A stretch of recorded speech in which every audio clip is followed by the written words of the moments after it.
Hello friends, welcome to my channel. Friends, आज हम इस वीडियो में डिस्कस करेंगे DSSB TGT math 2021 question paper. Friends, ये शिफ्ट नंबर 4 का क्वेश्चन पेपर है जो हमारे पास, जो अभी हम सोल्व करने वाले हैं। ठीक है फ्रेंड्स, इसके बाद अगर आपके पास शिफ्ट फर्स्ट सेकंड का भी पेपर है तो आप मुझे सोल्व कर दीजिए, क्योंकि मेरे पास तो थर्ड एंड फोर्थ शिफ्ट का ही एग्जाम जो क्वेश्चन पेपर है वो है अभी, है ना। तो चलो स्टार्ट करते हैं। एंड फ्रेंड्स, अगर आपका कोई भी डाउट है ना किसी भी टॉपिक से रिलेटेड या कुछ भी, तो वो आप कमेंट करके बता दिया करो, ठीक है ना। तो देखो अभी इसमें फर्स्ट क्वेश्चन क्या दिया हुआ था, if f x is equal to minus x square plus 3 then by tracing its graph find the derivative. तो देखो ग्राफ इसने बोल रखा है ट्रेसिंग इट्स ग्राफ, ग्राफ बनाओ, अच्छी बात नहीं आता, कोई प्रॉब्लम नहीं, क्योंकि हमें तो डेरिवेटिव करना होता है जस्ट। तो इसका क्या करेंगे, उसने डेरिवेटिव पूछ रखा है तो डेरिवेटिव कर देंगे। एफ एक्स का एफ डैश एक्स कितना हो जाएगा, -2x, और ये हमारा क्या हो जाएगा, आंसर हो जाएगा। तो ऑप्शन नंबर 20 का क्या हो जाएगा, ट्रू हो जाएगा फ्रेंड्स, ठीक है ना। अभी उसके बाद जो नेक्स्ट क्वेश्चन दिया हुआ है हमें, वो क्या दिया हुआ है, द वैल्यू ऑफ द कोस। यहाँ पे ये जस्ट एक नोटेशन है, इसको आप कुछ भी बोल सकते हो। हम मान लेते हैं थीटा है, तो कोस थीटा प्लस आयता साइन थीटा की पावर 4/3। तो हमें बतानी है कि इसकी वैल्यू क्या होगी। तो देखो फ्रेंड्स, जब भी ये होती है कोस ए प्लस आयोटा साइन ए, है ना, इस टाइप की जब वो होती है थ्योरम हमारी, तो उसको बोलते हैं हम डी मोवियर थ्योरम। जब भी हमारा इस टाइप से हमें कुछ भी दिख जाए ना, कोस 2 पाई दिख जाए, मतलब कोस प्लस साइन प्लस आयोटा का कॉम्बिनेशन दिख जाए, तो हम मोस्टली वहां पे किसका यूज करना चाहेंगे, डी मोवियर थ्योरम का। तो इसको आप याद रखो कि जब भी इस टाइप से दिखेंगे तो देखो e की पावर, इसको लिखते हैं हम e की पावर आयोटा थीटा। ये क्या होता है, cos theta plus iota sine theta. तो यस, इसको e की पावर आयोटा थीटा लिख देते हैं। अब फ्रेंड्स, इसकी प्रॉपर्टी होती है, वो फ्रेंड्स क्या प्रॉपर्टी होती है, e की पावर आयोटा थीटा की पावर n जो है ना, वो एंगल में आ जाता है, e की पावर आयोटा n थीटा बन जाता है। तो देखो cos theta plus iota sine theta था, इसको लिख दिया e की पावर आयोटा थीटा, इसकी पावर 4/5 थी, तो e की पावर आयोटा 4/5 थीटा। अब अगेन यहाँ पे 4/5 होने से क्या हो जाएगा, इसको ओपन करेंगे तो ऐसे ही तो ओपन हो जाएगा ना, कोस 4/5 theta plus iota sine 4/5 theta. तो इससे ऑप्शन कौन सा ट्रू हो जाएगा हमारा, इससे ऑप्शन नंबर फर्स्ट क्या हो जाएगा हमारा, ट्रू हो जाएगा। ठीक है फ्रेंड्स, अभी उसके बाद देखो नेक्स्ट इसने क्या पूछ रखा है, using row equivalent form find x and y if this. दो कंडीशन दे दी। देखो दो से ज्यादा कंडीशन देता तो हमें था कि मैट्रिक्स बना के सोल्व करते, लेकिन दो कंडीशन में तो सिस्टम ऑफ इक्वेशन में हम एक्स और वाई की डायरेक्ट वैल्यू भी निकाल सकते हैं। लेकिन इससे भी अच्छा एक वे और बताती हूँ आपको सोल्व करने का, क्या कि बाय ऑप्शन जाएंगे हम क्वेश्चन में। देखो कैसे, अगर कोई भी ऑप्शन जो एक्स एंड वाई है वो कंडीशन को तो सेटिस्फाई करेगा ना। तो देखो जैसे एक्स 0 लिया और वाई 2 लिया, तो 2 2 जा 4, 4 1 के इक्वल हो सकता है, नहीं हो सकता ना, तो इसने डिस्कार्ड कर दिया। 0 1 लिया, यहाँ पे x 0 y 1 पुट करेंगे तो 2 इजिकल टू 1 कभी हो सकता है, नहीं हो सकता। x 2 पुट किया, y 0 पुट किया, तो 2 इजिकल टू 1 हो सकता है, नहीं हो सकता। तो तीनों ऑप्शन डिस्कार्ड होने लग रहे हैं। x 1 पुट किया, y 0 पुट किया, तो 1 is equal to 1, yes. 1 plus 0 into 2 करेंगे तो 2 इंटू 1 2 प्लस 0 2 इजिकल टू 2, तो यस, ये हमारा ऑप्शन क्या होने लग रहा है, ट्रू होने लग रहा है। फ्रेंड्स, ये कब करेंगे हम अप्लाई, जब हमारे पास दो इक्वेशन हो, है ना। अगर तीन इक्वेशन हो जाती तो उनमें क्या करते, उनमें भी हम डायरेक्ट ऑप्शन पुट करके देख लेते, क्योंकि ऑप्शन पुट करना ना, अगर ऐसे एक्स वाई जेड की वैल्यू पुट करता है तो वो इजी हो जाता है ना, क्योंकि कोई भी ऑप्शन हुआ तो वो गिवन इक्वेशन को तो सेटिस्फाई करेगा ही ना। अगर एक से ज्यादा ऑप्शन ट्रू हो जाते हैं तो हम इसको रिड्यूस करके करेंगे, है ना। तो देखो एक तो ऐसे ही था, या फिर इसको आप ऐसे कर सकते थे, x plus 2y is equal to 1, 2x plus y is equal to 2, इसकी 2 से मल्टीप्लाई करके इसको सब्ट्रैक्ट कर देते, तो यहाँ से 3y 0 आ जाता, y is equal to 0, y 0 x 1 आ जाता। एक तो मेथड ये था, या फिर इसको मैट्रिक्स फॉर्म में पुट किया, तो मैट्रिक्स में आपको पता है 1 2 नॉन होमोजीनियस है, ये x is equal to b type की फॉर्म, तो 1 2 1 2 1 2, इसको रो रिड्यूस कर देंगे, यहाँ से y की value 0, x plus 2y is equal to 1, तो y 0 पुट किया तो x की वैल्यू 1 आ गई, तो 1 0 इसका क्या बन जाएगा, आंसर बन जाएगा। आई होप फ्रेंड्स आपको अच्छा लगा होगा, है ना। अभी उसके बाद जो नेक्स्ट क्वेश्चन फ्रेंड्स हमारे पास आया था वो था ये, इसमें क्या दिया हुआ है, if z is equal to 1 plus 3 iota find the polynomial generated by its root. तो देखो 2 डिग्री के लिए ऑप्शन दे रखे हैं, तो हमें पता है इसके दो ही रूट हो गए, 2 डिग्री की पॉलिनोमियल के एटमोस्ट 2 रूट होते हैं ना। तो देखो 1 प्लस 3 आयोटा, अब मैंने आपको बता रखा है कि अगर कोई भी अगर ऐसा है कॉम्प्लेक्स कंजुगेट रूट है तो उसके वो कंजुगेट में मिलता है। अगर 1 प्लस 3 आयोटा रूट है तो 1 माइनस 3 आयोटा भी उसका डेफिनेटली एक क्या होगा, रूट होगा, है ना। देखो अब हम इस वे को, इसको दो वे से सोल्व कर सकते थे। एक तो कैसे सोल्व करते थे, देखो z1 1 प्लस 3 आयोटा, तो z2 जो रूट होगा वो कितना होगा, 1 माइनस 3 आयोटा। अब हमें क्वाड्रेटिक इक्वेशन के लिए पता होता है कि x square minus sum of root, है ना, into product of root plus product of root, ये हमारा क्या होता है, फॉर्मूला होता है। तो x square minus sum of root करेंगे 3 आइटा तो 3 आइटा कैंसिल हो जाएगा, 1 और 1 2 आ जाएगा, तो x square minus 2x plus product करेंगे तो वो 10 आ जाएगी। तो हमारे यहाँ से बन जाएगा, जेड में था तो जेड ले लो, z square minus 2z plus 10। तो इस ऑप्शन नंबर बी क्या होने लग रहा है, ट्रू होने लग रहा है। एक तो मेथड था ये कि हम ऐसे जाते, बाय चांस आप ऐसे नहीं जाते, आपसे नहीं होता सोल्व, तो कैसे कर सकते हो, 1 प्लस 3 आइटा रूट आएगा हमें पता है, तो हम इन इक्वेशन को क्या कर लेते हैं, सोल्व कर लेते हैं। देखो जैसे Z square plus 2z plus 20 था, इसका रूट निकाल लेंगे हम, -2 बी स्क्वायर माइनस 4ac से डिस्क्रीमेंट से, -2 प्लस -4 माइनस, तो यहाँ से इसको सोल्व करेंगे तो ये तो कितना आ जाएगा, इसका कोई इस टाइप का रूट बनेगा ही नहीं। बी ऑप्शन पे देखो 2 प्लस -4 माइनस 40 तो 36 आएगा, 36 को बाहर लेके आएंगे तो 6 आएगा, क्योंकि माइनस का है, 2 प्लस माइनस 6 आएगा बाई 2, तो 2 से 2 कैंसिल करेंगे तो 1 प्लस माइनस 3 आएगा। तो ऑप्शन बी क्या होने लग रहा है हमारा, इसका ट्रू होने लग रहा है। ठीक है फ्रेंड्स, तो हम कैसे भी जा सकते हैं, बस आपको जल्दी से जल्दी, आपके टाइम मैनेजमेंट जरूरी है इस एग्जाम में। अभी उसके बाद देखो, find the skew symmetric matrix of order 2 whose entries belong to the set this. तो अब हमें पहले तो ये पता होना चाहिए स्क्यू सिमेट्रिक क्या होती है, A transpose equal to minus A, इस मैट्रिक्स को बोलते हैं स्क्यू सिमेट्रिक्स। इसकी कुछ प्रॉपर्टीज होती है, वो क्या होती है, डायगोनल तो इसमें हमेशा कितने भी ऑर्डर की हो, अगर ये 2 ऑर्डर की तो डायगोनल 0 होंगे, यहाँ पे एलिमेंट ए लिया तो यहाँ पे माइनस ए ही लेना पड़ेगा, है ना, ये इसकी क्या होती है, प्रॉपर्टीज होती है। तो देखो इसने बोल रखा है एंट्री बस यही होनी चाहिए, या तो 0 या फिर 1 या फिर -1, इन्हीं 3 एंट्री से हमें बनानी है मैट्रिक्स। तो देखो एक तो वेक्टर स्पेस जब हमने लीनियर किया था उस वजह से निकाल सकते हैं कि इसकी जो हम इनसे यहाँ पे क्या पूछ रखे, डायमेंशन ही पूछ रखे, तो ऐसे निकाल सकते हैं n इंटू एन माइनस 1/2। तो n कितना था यहाँ पे हमारे पास, जो ये एंट्रीज कितनी चॉइस हमारे पास, 3 चॉइस है, 3 इंटू 3 माइनस 1 2/2, 2 से 2 कैंसिल 3।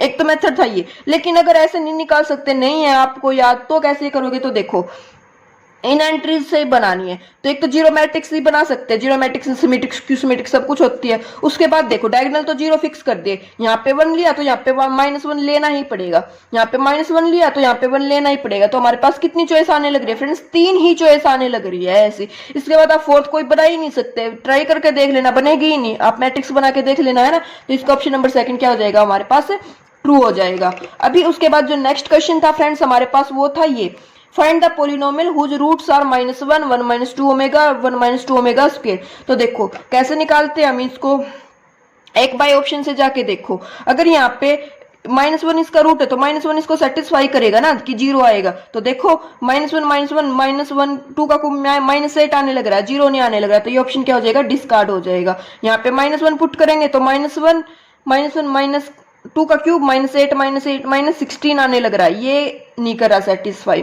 -1 पुट करेंगे, -1 का क्यूब -1 + 8 7, ये 0 नहीं आया तो ये भी नहीं हुआ। यहाँ पे पुट करके देखो -1 -2 का क्यूब -8 + 8 0, तो यस इसका -1 क्या है, एक रूट है। ऐसे ऑप्शन से जा सकते थे हम डायरेक्ट, है ना।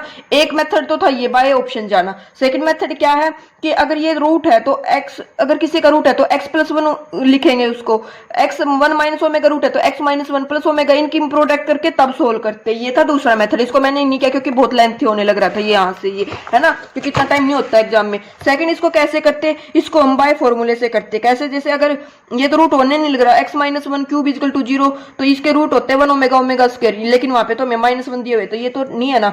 अब देखो बी ऑप्शन पे देखो, x - 1 क्यूब + 8 = 0, इसको कैसे लिख सकते हैं, x - 1 cube = -8, 1/3 part both side कर दी, तो x - 1 = -1 की पावर 1/3, इसको लेंगे 2 क्यूब लिख सकते हैं, 2 क्यूब इंटू 1/3 करेंगे तो 2 आ जाएगा, 2 इंटू -1 की पावर 1/3, तो x कितना हो जाएगा हमारे यहाँ से 1 + 2 इंटू -1 की पावर 1/3। अब cube root of minus unity हमें पता होता है, वो क्या होते हैं, -1 - ओमेगा स्क्वायर, ये 3 cube root of minus unity होते हैं, हमें पता है ना। मैंने आपको कॉम्प्लेक्स कराते टाइम बोला भी था कि 5th रूट ऑफ यूनिटी तो हमें पता होने ही चाहिए। तो देखो अगर इसका एक रूट है -1 होता है तो 1 + 2 इंटू -1 कर देंगे तो यहाँ से कितना आ जाएगा, 1 आ जाएगा। इसको करेंगे, सॉरी ये -1 आ जाएगा, है ना। इसको करेंगे अगर -, ओमेगा रूट है तो 1 - 2 ओमेगा हो जाएगा, और -, ओमेगा स्क्वायर है तो 1 - 2 ओमेगा स्क्वायर हो जाएगा, और ये रूट हो जाएंगे। तो ये ऑप्शन नंबर बी हमारा क्या होने लग रहा है, इससे ट्रू होने लग रहा है ना। तो कैसे भी जा सकते हो आप। उसके बाद फ्रेंड्स जो नेक्स्ट क्वेश्चन हमें दिया हुआ है वो क्या दिया हुआ है, इसमें दिया हुआ friends, if a is 5 then find the number of commutative binary operation होने। तो कितने 1 फंक्शन होते हैं, कितने ऑन टू फंक्शन होते हैं, कितने बाइनरी ऑपरेशन होते हैं, कितने कम्यूटेटिव बाइनरी ऑपरेशन होते हैं। तो इसके डायरेक्ट फॉर्मूले आपको पता होना चाहिए ना। तो देखो इसका क्या फॉर्मूला होता है, n × n + 1/2। तो n कितना हमारे पास 5 है, तो 5 × 5 5 प्लस 1/2, 5 प्लस 1 6 हो जाएगा, 2 से करेंगे तो 3 आ जाएगा, 5 इंटू 3 15, तो 5 की पावर 15 हमारी कितने हो जाते हैं, कम्यूटेटिव बाइनरी ऑपरेशन हो जाते हैं। तो ऑप्शन ए हमारा क्या हो जाएगा, इससे ट्रू हो जाएगा। तो फ्रेंड्स ये कितने वन वन फंक्शन होंगे, कितने ऑन टू होंगे, है ना, कितने कांस्टेंट फंक्शन होंगे, कितने आइडेंटिटी फंक्शन होंगे, इनके आप डायरेक्ट फॉर्मूले याद कर लो, ठीक है ना। उसके बाद जो नेक्स्ट क्वेश्चन दिया हुआ है फ्रेंड्स वो है ये, find the range of the sequence given by this. हमें एक सीक्वेंस दे दी और उसकी हमें क्या पूछिए, रेंज पूछिए। तो आपको याद होगा जब हमने रियल एनालिसिस किया था तो मैंने बताया था वहां पे रेंज क्या होती है, number of distinct term in sequence, उनको क्या बोलते हैं, रेंज में क्या जाता है, सीक्वेंस की डिस्टिंक्ट टर्म, है ना। तो देखो इसकी डिस्टिंक्ट टर्म किस टाइप की होगी, हमसे ये पूछा है। तो एन यहाँ से क्या नेचुरल नंबर से बिलोंग करता है ना, तो n1 पुट किया तो 1, n2 पुट किया तो 1/2, n3 पुट किया तो 1/3, n4 पुट किया तो 1/4, अप टू सोनी ऐसे चलता जाएगा। तो 1 1/3 1/5 टाइप की होगी, नहीं 1/2 तो इसने लिया ही नहीं, रेंज में तो 1/2 भी आएगा ना क्योंकि डिस्टिंक्ट है, तो ये ऑप्शन 0 हो जाएगा। रेंज में 0 जाएगा नहीं, रेंज में 1 2 3 टाइप के जाएंगे, नहीं रेंज में तो इस टाइप के एलिमेंट जाएंगे 1 1/2 1/3, तो ऑप्शन नंबर सेकंड इसका क्या हो जाएगा, ट्रू हो जाएगा। ठीक है फ्रेंड्स, उसके बाद जो नेक्स्ट क्वेश्चन आया था हमारे पास वो था ये, इसमें क्या दिया हुआ है फ्रेंड्स, इसमें दिया हुआ है solve the given differential equation. हमें गिवन डिफरेंशियल इक्वेशन दे दी y² dx plus 2xy dy equal to 0 और इसको सोल्व करना है। तो देखो होमोजीनियस इक्वेशन बनने लग रही है, ये कैसे, y की पावर 2 है, स्क्वायर है मतलब 2 डिग्री है, x प्लस 1 1 प्लस 1 2, यहाँ पे भी स्क्वायर है, तो ये इक्वेशन कैसी होगी, होमोजीनियस होगी। तो होमोजीनियस इक्वेशन देखो अगर इसका सॉल्यूशन देखते पहले एग्जैक्ट देखते, कर लिया m बाय कर ली y किया तो 2y, कर लिया n बाय कर ली x करेंगे तो 2x 2y, तो ये क्या आ गई, एग्जैक्ट आ गई। सॉल्यूशन हमें पता होता है, इसका सॉल्यूशन क्या होता है, y² m dx plus n not term not containing x plus c, ये होता है हमारा सॉल्यूशन, है ना। तो y² dx का करेंगे तो x, n में यहाँ पे 2xy में x प्रेजेंट है तो n तो 0 ही हो जाएगा, प्लस c, इसका करेंगे तो y² x plus c equal to 0, तो xy² equal to k type की हमारी क्या आ जाएगी, डिफरेंशियल इक्वेशन आ जाएगी। तो xy² equal to k, option number 4 क्या हो जाएगा, इसका ट्रू हो जाएगा। फ्रेंड्स उसके बाद बोल रखा हमें which of the following is are true, तो हमें बताना डायरेक्ट कौन सा ट्रू होगा। तो ये रियल में मैंने जब कराया था तो ओपन सेट क्लोज सेट जब इनकी प्रॉपर्टी कराई थी, कनेक्टेड सेट क्या होता है, तो सब कुछ रिजल्ट्स बताए थे। तो देखो the intersection of an arbitrary number of open set is open, intersection arbitrary की ओपन हो ये कोई जरूरी नहीं है, फाइनाइट के लिए जरूरी था ये ना, तो ऑप्शन फर्स्ट क्या हो जाएगा, डिस्कार्ड हो जाएगा। The intersection of any finite number of open set is close, ये तो कोई जरूरी नहीं है ना। ऑप्शन सी में बोला था intersection of any finite number of open set is open, finite के लिए मैंने बोला ना, आर्बिट्रेरी के लिए ट्रू नहीं है, फाइनाइट के लिए ट्रू है, तो ये this is true. The union of any arbitrary family of open set is open, union open हो ऐसा भी कोई जरूरी नहीं है, तो ये भी क्या हो जाएगा, गलत हो जाएगा। तो ऑप्शन नंबर सी हमारा क्या हो जाएगा, इसका ट्रू हो जाएगा फ्रेंड्स। उसके बाद नेक्स्ट क्वेश्चन देखो फ्रेंड्स, जो मैंने टीजीटी का पेपर एनालिसिस किया है ना उसमें क्या ग्रेजुएशन का ही आता है, 99% ग्रेजुएशन का सिलेबस आता है, एंड सेकंड थ्योरम्स बहुत ज्यादा आते हैं। तो आपको अगर टीजीटी करेक्ट करना है ना तो आप जितनी भी हमारी ग्रेजुएशन की थ्योरम्स है ना उनको अपने नोट शॉर्ट नोट बनाओ और उन थ्योरम्स को याद कर लो आप लोग, है ना, क्योंकि डायरेक्ट थ्योरम बेस्ड क्वेश्चन पूछने लग रहा है, वो डायरेक्ट देखोगे अभी आप आगे आगे। उसके बाद देखो नेक्स्ट क्वेश्चन दिया हुआ था, the series given by 1 into 5 2 into 5 square 3 into 5 cube up to so this series, ये हमें बताना है इस सीरीज का नेचर कैसे, ये अर्थमेटिक सीरीज है, जियोमेट्रिक सीरीज है, हार्मोनिक सीरीज है, या अर्थमेटिक और जियोमेट्रिक सीरीज है। तो देखो गाइज अर्थमेटिक और जियोमेट्रिक सीरीज, मैंने एचटेट के सॉल्यूशन कराए थे या रियल एनालिसिस कराया था मैंने, अर्थमेटिक और जियोमेट्रिक सीरीज बहुत अच्छे से एक्सप्लेन 2 से 3 बार कर रखी है आप लोगों को, आपको पता हो तो, है ना। लेकिन जिसको नहीं पता है तो कोई नहीं, अभी हम बताते हैं। देखो एक होती है हमारी एपी जिसको बोलते हैं अर्थमेटिक सीरीज, ये क्या होती है, a plus D, A plus 2d, A plus 3d, है ना, ऐसे चलती है। जियोमेट्रिक सीरीज होती है ए आर स्क्वायर दिस, और अर्थमेटिक और जियोमेट्रिक होती है इन दोनों का सम, मींस अर्थमेटिक भी और जियोमेट्रिक भी दोनों। तो देखो इसमें टर्म होती है a plus d r, a plus 2d r square up to so on, और ये किसको कन्वर्ट करती है, इसकी लिमिट आती है a by 1 minus r plus d r by 1 minus r square. अभी तो अब की बार तो उसने क्या पूछ रखा था हमसे, जस्ट नेचर पूछ रखा था, अब की बार क्या हो सकता है, क्या पता वो यही सीक्वेंस दे दे और ये हमसे इसकी लिमिट पूछने लग जाए कि ये अर्थमेटिक और जियोमेट्रिक सीरीज है और इसकी बताओ कि क्या इसका सम आएगा। तो वो कैसे निकालोगे, वो ऐसे निकालोगे a by 1 minus r plus d r by 1 minus r square. तो देखो अब आप बोलोगे ये कैसे बनने लग रही है, तो हमारी टर्म क्या आने लग रही है, 1 into 5 2 into 5 square 3 into 5 cube, ये ऐसे आने लग रही है। तो देखो ए यहाँ पे 0 ले लो, ए 0 ले लिया, ठीक है, ए 0 0 हो जाएगा, डी आर है ना, तो a0 लिया a plus d are, d1 लिया तो 1 इंटू आर, 5 लिया तो 1 into 5, 5, 2 into 1 a plus 2d है ना, तो 2 इंटू 1 2, 5 स्क्वेयर, फिर a प्लस 3d होएगा, d1 है तो 3 इंटू डी 1 इंटू 5 क्यूब। तो ये अर्थमेटिको जियोमेट्रिक सीरीज बन गई हमारी, ठीक है ना फ्रेंड्स। तो इसका ऑप्शन नंबर फर्स्ट क्या हो जाएगा हमारे पास, ट्रू हो जाएगा। उसके बाद जो नेक्स्ट क्वेश्चन दिया हुआ फ्रेंड्स वो दिया हुआ ये, इफ एफ हमें एक सेट दे दिया, सीक्वेंस दे दी 2 2 cube 2 square 2 cube 2 4 up to so on चलता जाएगा, ये कभी बाउंडेड अबव नहीं है, ये अनबाउंडेड अबव है। Then check about whether it is bounded और अनबाउंडेड, तो हमने पहले ही पता चल गई ये कभी भी जाके कन्वर्ज तो करेगा ही नहीं, है ना। तो इसका लोअर बाउंड कितना आने लग रहा है, 2 आने लग रहा है, अपर बाउंड एग्जिस्ट ही नहीं करता। तो ऑप्शन देखो अब कैसे किस टाइप के है, if F is bounded below by 2 and unbounded above, bounded below by 2, तो इस टर्म की जो सेट की सीक्वेंस है, वो जो टर्म है वो कैसी आएगी, 2 2 square 2 cube up to so on ऐसे। तो लोअर बाउंड कितना है इसका 2, अपर बाउंड है नहीं, बाउंडेड बिलो है, अनबाउंडेड अबव है, lower bound 2, upper bound does not exist. तो ये हमारी आ गई। तो F is bounded below yes and unbounded above yes. देखो गाइस अब भी देखो, अभी पता है इसमें question F is unbounded, A set is unbounded किसको बोलते हैं, या तो अनबाउंडेड अबव या अनबाउंडेड बिलो या बोथ हो, है ना, तो उसी को तो अनबाउंडेड बोलते हैं ना। तो ये ऑप्शन भी ट्रू होने लग रहा है इसका, एफ अनबाउंडेड तो है ही ना। उसके बाद बोला है नेवर अटेन इट्स बाउंड, एक तो करने लग रहा है, लोअर बाउंड तो अटेन करने ही लग रहा है। F is bounded above by 2 नहीं, बाउंडेड बिलो है। तो देखो इसके ना ये दो ऑप्शन क्या थे हमारे, करेक्ट होने लग रहे थे। अनबाउंडेड तो है ना ये, लेकिन उन्होंने आंसर की में ये दिया है option A.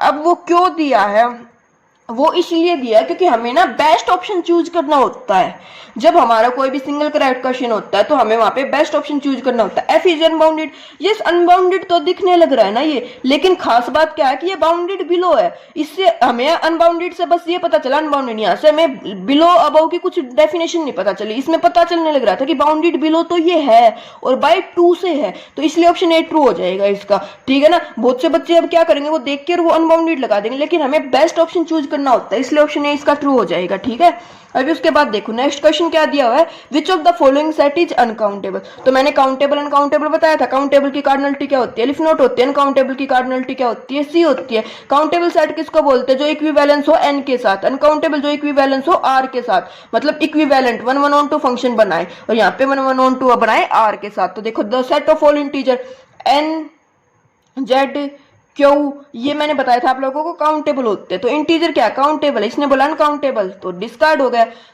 The set of rational number Q, अब देखो 0 1 का एक इंटरवल दे दिया यहाँ पे, तो इस इंटरवल के अंदर भी तो जो रैशनल नंबर वो काउंटेबल ही हो गए। जब पूरे आर पे रियल नंबर काउंटेबल है तो इंटरवल में भी तो काउंटेबल ही हो गए, तो ये भी डिस्कार्ड हो गया। Every subset of countable set is countable, तो काउंटेबल का सबसेट तो काउंटेबल ही होगा ना, अनकाउंटेबल थोड़ी होगा। तो हमसे तो अनकाउंटेबल पूछा है।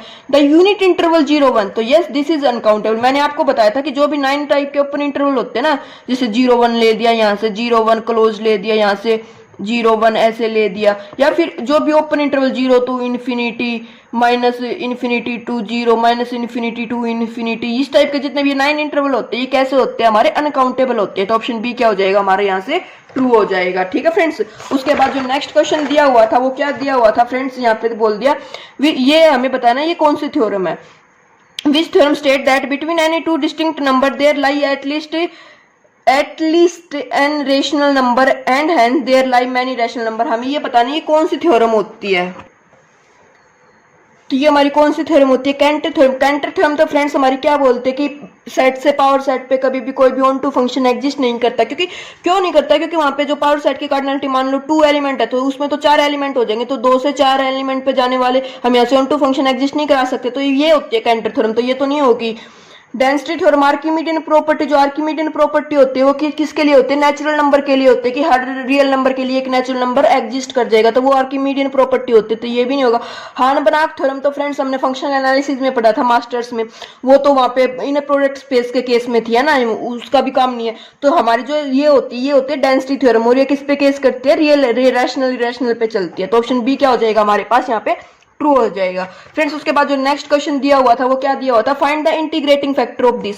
हमें एक ओडी दे दिया, उसका इंटीग्रेटिंग फैक्टर बताना कि इसका इंटीग्रेटिंग फैक्टर क्या होगा। तो देखो m d x plus n d y की फॉर्म बनने लग रही है यहाँ पे। अब देखो इसमें से अगर एम एक्स ये फॉर्म बनने लग रही है m x y d x plus g x y x d y, क्यों? क्योंकि यहाँ से वाई कॉमन ले लो, यहाँ से एक्स कॉमन ले लो, यही फॉर्म बनने लग रही है। तो इसका जो इंटीग्रेटिंग फैक्टर वो होता है वो क्या होता है? M x minus n y होता है। अगर ये जीरो आ जाता है तो ये ऑलरेडी एग्जैक्ट, और जीरो नहीं आता है तो one by M x minus n y क्या बन जाता है? इसका इंटीग्रेटिंग फैक्टर बन जाता है। तो देखो m कितना था? ये था mx करेंगे तो x y minus x square y square plus n y करेंगे तो माइनस एक माइनस यहाँ से आएगा, एक माइनस यहाँ से, तो plus x y plus x square y square से ये कैंसिल, तो यहाँ से आ जाएगा 2xy।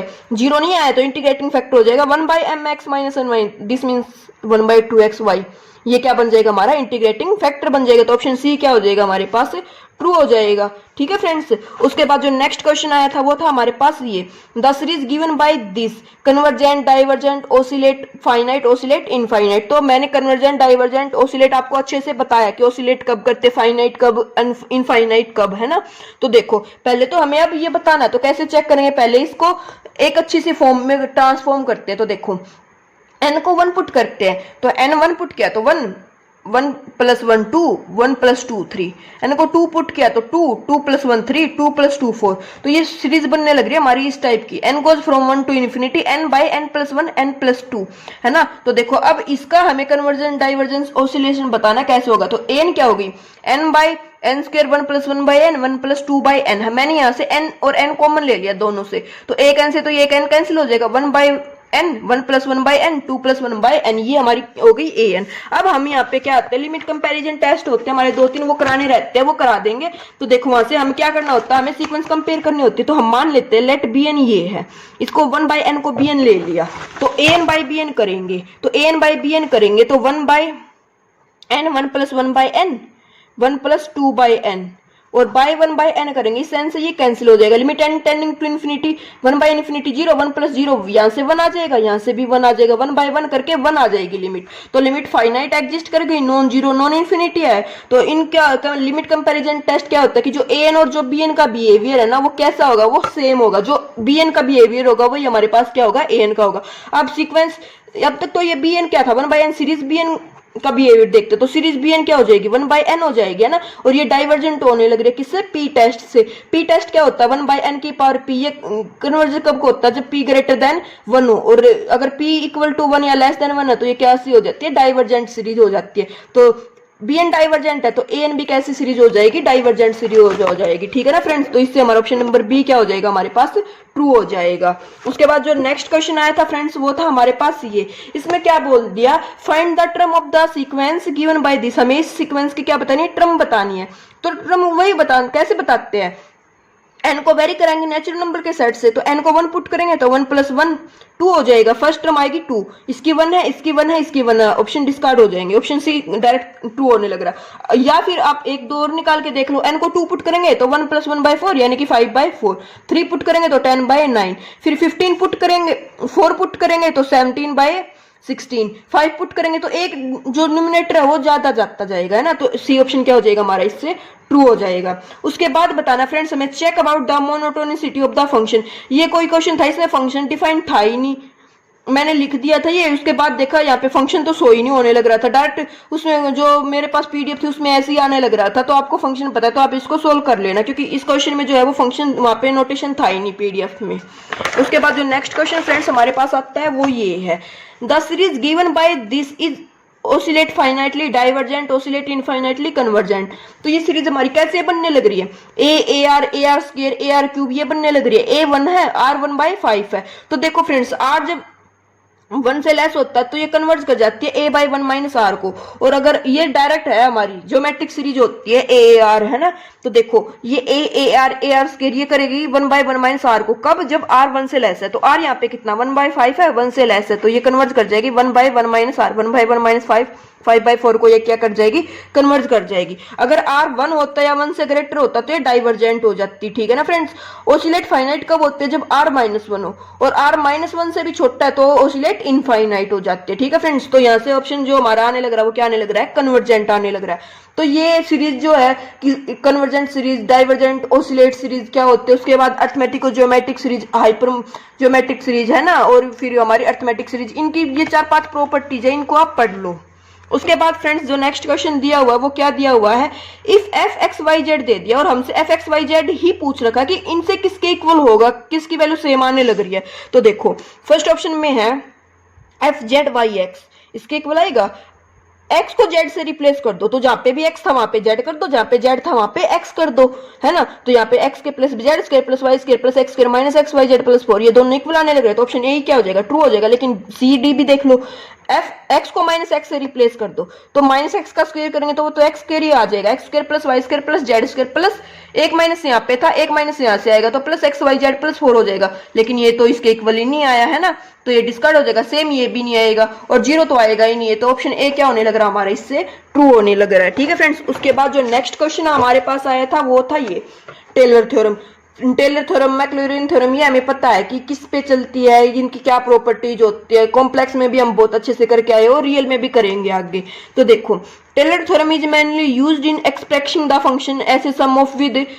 जो टेलर थ्योरम होती है F N A by N factorial, यहाँ पे एन चलता रहता है ना, 1 to infinity ऐसे एन चलता है। तो टर्म कितनी होती है इसमें, इनफाइनाइट टर्म होती है ना। तो ऑप्शन सी क्या हो जाएगा हमारे पास, ट्रू हो जाएगा फ्रेंड्स। उसके बाद नेक्स्ट क्वेश्चन है according to which theorem there exist a real number C between A and B such that F dash C is equal to 0। तो देखो ऐसी ऐसी रोल्स थ्योरम भी होती है हमारी, लेकिन उसकी प्रॉपर्टीज कुछ और होती है। इसमें हमारे आ जाता है whenever F dash F dash B दोनों की मल्टीप्लाई की हो वो 0 से लेस आ जाए, then F is defined and derivative on close interval A B. इस थ्योरम को क्या बोलते हैं, मिलने थ्योरम क्या होती है फ्रेंड्स, डिरिचलेट थ्योरम क्या होती है, ये रियल में ही पढ़ेंगे, हम आगे पढ़ेंगे। लेकिन अभी के लिए आप इसको याद रखो कि ये डरबॉक्स थ्योरम होती है। हमने ग्रेजुएशन में 5th सेमेस्टर में जो मैथ होता था तो वहां पे डरबॉक्स थ्योरम बहुत बार पढ़ी है, इसके क्वेश्चन भी बहुत ज्यादा किया। आपने नहीं किया तो अभी मैंने आपको मैथ बता दिया। ग्रेजुएशन की जो 5th सेमेस्टर की जो बुक होती थी ना हमारी फाइनल ईयर में, उसमें थी डरबॉक्स थ्योरम।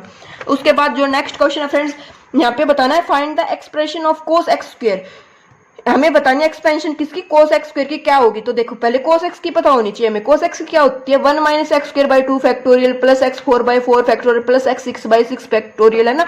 तो अगर इसको सीरीज की सम में लिखने लग जाए तो ये ऐसी होती है n की पावर n माइनस 1 एक्स की power 2n by 2n factorial, है ना। x को 1 पुट करेंगे तो 1 माइनस 1 0, एक्स की पावर 0 1 ही हो जाएगा, है ना।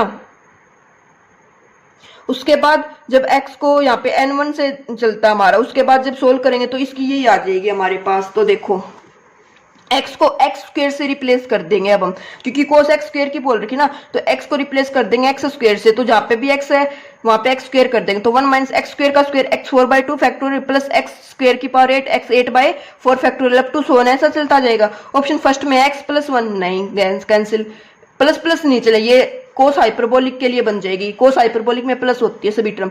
1 plus x square by 2 factorial, ये तो e की पावर x की होती है, वो होते हैं x की power n by n factorial, ये भी कैंसिल। तो ऑप्शन सी हमारा क्या हो जाएगा, इससे ट्रू हो जाएगा फ्रेंड्स। उसके बाद जो नेक्स्ट क्वेश्चन है हमारे पास वो है ये, इसमें हमें क्या दिया, इसमें दिया हुआ है find the limit of sine y by X where X Y tends to 0 0। तो फ्रेंड्स देखो जब हम 12th क्लास में थे तो लिमिट 1 वेरिएबल में निकालते थे, है ना।